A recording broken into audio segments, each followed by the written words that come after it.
Vamos a ver ahora el método del triángulo no rectángulo, igual para la suma de vectores analíticamente.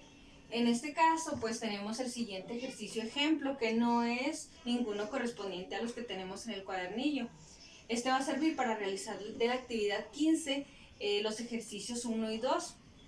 En este caso tenemos a dos vectores nada más, que es la forma también de identificar cuándo aplicar este método, pero todavía más se va a identificar cuando veamos qué tipo de triángulo se forma, cuando hagamos el gráfico.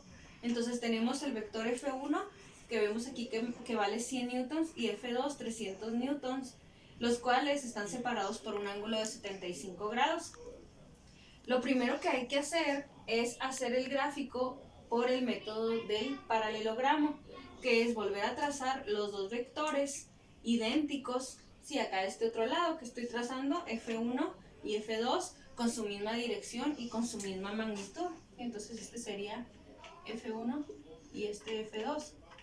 Una vez que trazamos los vectores idénticos que sean concurrentes en el origen, como dice el método del paralelogramo, enseguida trazamos dos vectores paralelos a ellos, un vector paralelo a F1 del lado contrario y un vector paralelo a F2 también en su lado contrario, para que se cierre la figura llamada paralelogramo y que con eso podamos formar la fuerza resultante, que sale de unir el origen de los dos vectores iniciales con el extremo de los vectores paralelos, y así es como entonces trazamos lo que será la fuerza resultante de sumarlos a ellos dos.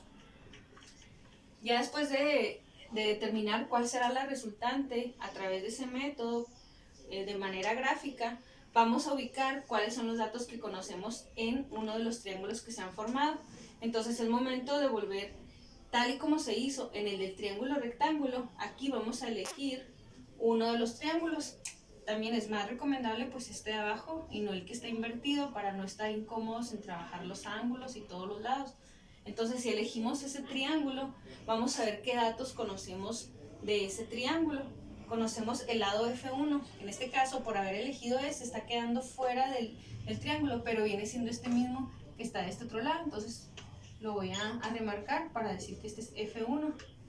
Conozco entonces ese lado F1, conozco la base de ese triángulo que es lo que mide F2, desconozco la FR que es la que voy a buscar o calcular, y acá de inicio pues conocemos lo que es el ángulo de 75 grados, que es el que separa a F1 de F2, que vendría siendo este.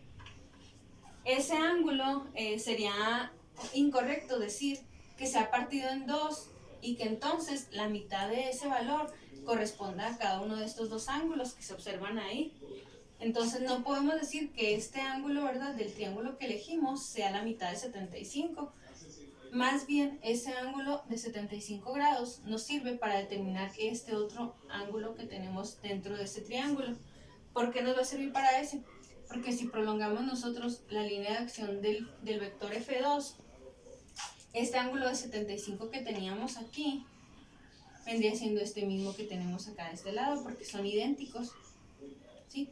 Son idénticos porque están trazados por las mismas líneas, ¿sí?, o los mismos vectores que tenemos de este lado. Entonces, si hay 75 grados ahí, el ángulo que nos resta para formar los 180 grados de lo que es un ángulo recto serían 105 grados los que tenemos en ese ángulo interno del triángulo. Es otro de los datos que conocemos, aparte de conocer F1 y F2, y serían los únicos datos que hasta el momento ahí vamos a conocer. Voy a remarcar los ángulos internos del triángulo que vamos a trabajar, porque son los que nos están pidiendo en los datos de nuestro problema. Nos están pidiendo el ángulo teta, alfa y beta. Entonces tenemos que identificar dentro del triángulo cuáles son esos ángulos, que serían estos. Entonces, ya que tenemos esos tres ángulos identificados y los lados también ya nombrados como F1, F2 y FR, vamos a aplicar los pasos que están aquí siendo divididos en dos pasos. El primer paso es determinar la fuerza resultante, que es en este caso la de color rojo, y esto se hace a través de la ley de cosenos. ¿Por qué no se puede hacer con el teorema de Pitágoras como se hacía en el triángulo rectángulo? Porque aquí no podemos ver que hay una hipotenusa presente, no podemos ver que hay catetos y no podemos aplicarlo porque no hay ningún ángulo de 90 grados en el triángulo. Entonces se busca otra fórmula para poder sacar esa resultante, que en este caso es la ley de cosenos, que si leemos ahí en nuestro cuadernillo, donde viene la retroalimentación del tema, podemos encontrar que la ley de cosenos nos dice que el cuadrado de uno de los lados es igual a la suma del cuadrado de los otros dos menos el doble producto de dichos lados por el coseno del ángulo que estos forman. ¿Cómo vamos nosotros a descifrar aquí cuál es F1, cuál es F2, cuál es el ángulo teta, alfa o beta? Vamos a nombrarlos de la siguiente forma. Para el lado F1, que es el que está acá en un costado en este triángulo, su ángulo correspondiente es el que está enfrente de él, en este caso este ángulo. A ese ángulo le vamos a llamar ángulo alfa. Para el lado F2, ¿sí?, que es la base de ese triángulo, vamos a localizar su ángulo correspondiente, que es el que está enfrente de ella, y sería este ángulo. Entonces a este le vamos a poner beta. Y para la fuerza R, que es este lado, su ángulo que está enfrente sería este, el mayor, el más grande, y a ese se le llamaría teta. Y entonces ese es el ángulo conocido. Ya que los tenemos nombrados, ahora sí ya podemos aplicar la fórmula, porque por aquí la fórmula nos menciona a teta, y si no lo identificamos, pues no íbamos a saber cuál era su valor. Entonces, dentro de esa fórmula, si sustituimos los valores, tenemos que para F1 hay un valor de 100, entonces quedaría 100 al cuadrado, más el valor de F2, que es 300, quedaría 300 al cuadrado, menos el doble producto de esos lados, que es 100 por 300, por el coseno de 105, que es teta, o el ángulo que forman F1 y F2.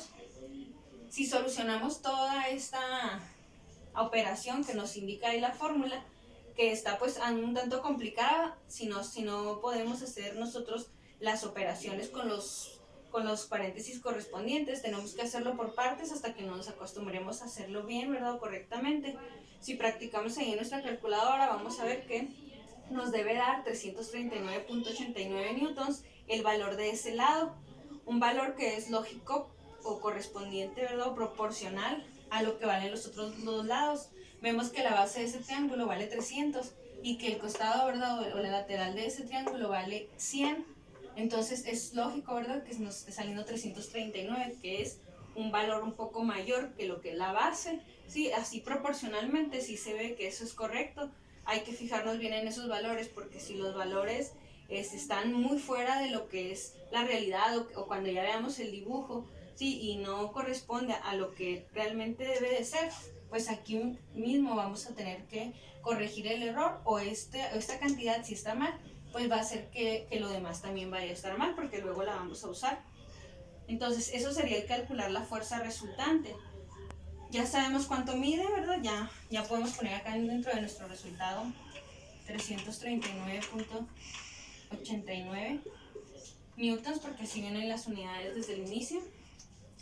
Enseguida, el paso 2 sería ahora determinar la dirección de la resultante, que aquí nos están pidiendo más bien lo que es los ángulos internos de ese triángulo, los que marqué ahí en color negro.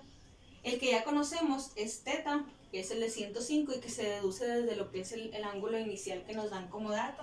Entonces ese ya lo conocemos, son 105 grados.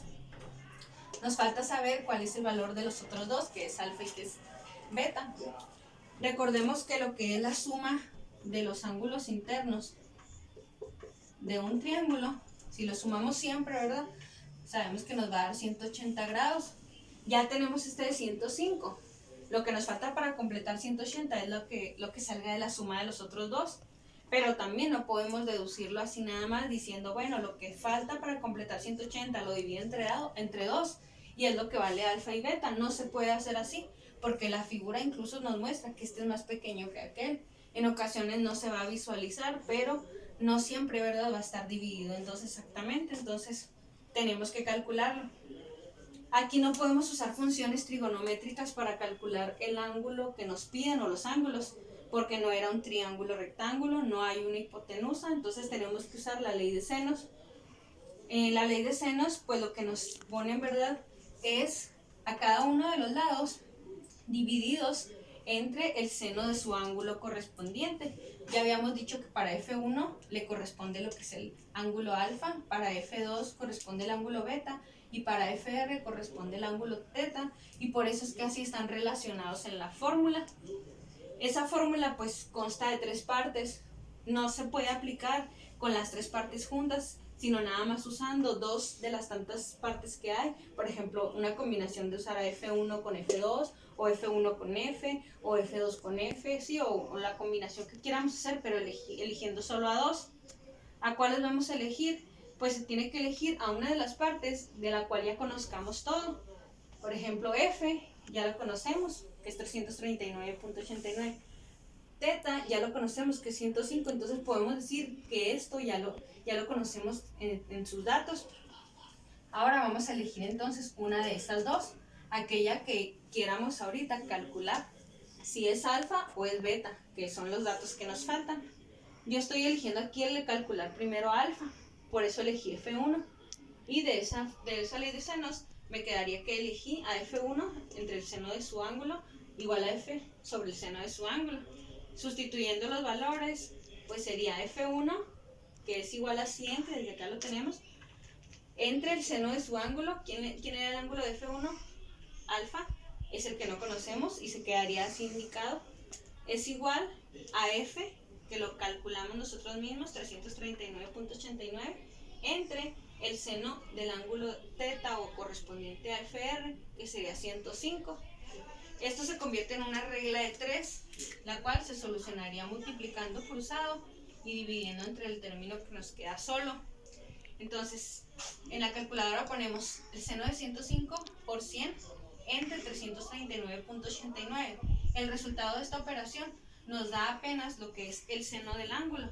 Todavía ese no es el ángulo, incluso vamos a verlo con decimales. Por lo regular un número pequeño que tiene más decimales, si aparte de los que yo puse aquí, no solo sale .28, salen más decimales y hay que tomarlos en cuenta todos, ¿verdad? Nada más aquí por escritura estoy poniendo 2 decimales, pero hay que tomarlos todos sin borrar esa cantidad que salió. Enseguida voy a despejar el seno de esta parte, y el seno es una función que no está ni multiplicando ni dividiendo, está, pues como su nombre lo dice, como función, y lo que es inverso para poderlo despejar hacia el otro lado es mandándolo como seno a la menos 1, que en la calculadora se usa como chip seno. Entonces a la cantidad que ya teníamos le aplicamos el inverso de seno o chip seno, y ya con eso lo estamos convirtiendo en ángulo. Entonces nos va a salir que el ángulo que tenemos aquí, que es alfa, mide 16.51 grados. Ahí se está comprobando que este de 75 no estaba siendo partido a la mitad. Entonces esos 16 que aquí mide, o 16.51, me van a servir ahora para poder calcular a beta, sabiendo que se va a cumplir esta ley de que la suma de todos los ángulos internos sea 180. Si ya conocemos alfa, que mide 16.51, ya conocemos, bueno, a beta no la conocemos, es la que queremos ahorita sacar, y ya conocemos a teta, que son 105. Esto para completar 180, ¿a cuánto me dará beta? Pues ya nada más hago una resta. Al 180 le quito lo que midió teta, que es 105, y lo que midió alfa, y entonces el resultado de esto me va a dar 58.49, que ese sería el ángulo beta, ¿verdad? Entonces aquí le ponemos que 16.51 grados, y el ángulo beta, lo que resta para completar entre este y este, los 180, que dijimos son 58.49. Y con eso pues estamos ya ahora sí determinando todos los datos que me piden. Hay que practicar el ejercicio. Vamos a ver en las sesiones en vivo, ¿verdad? Más ejercicios como esto, todas las dudas que puedan surgir, ¿verdad? Algunos de ustedes a lo mejor nunca han aplicado la fórmula de ley de senos y cosenos, si es que no lo vieron en matemáticas, pero pues tengan paciencia y pues traten de ver este video, ¿verdad? Las veces que sea necesario, hasta que ustedes vayan entendiendo, ¿verdad? Cómo poner los datos, cómo hacer las operaciones y cómo calcular este tipo de triángulos.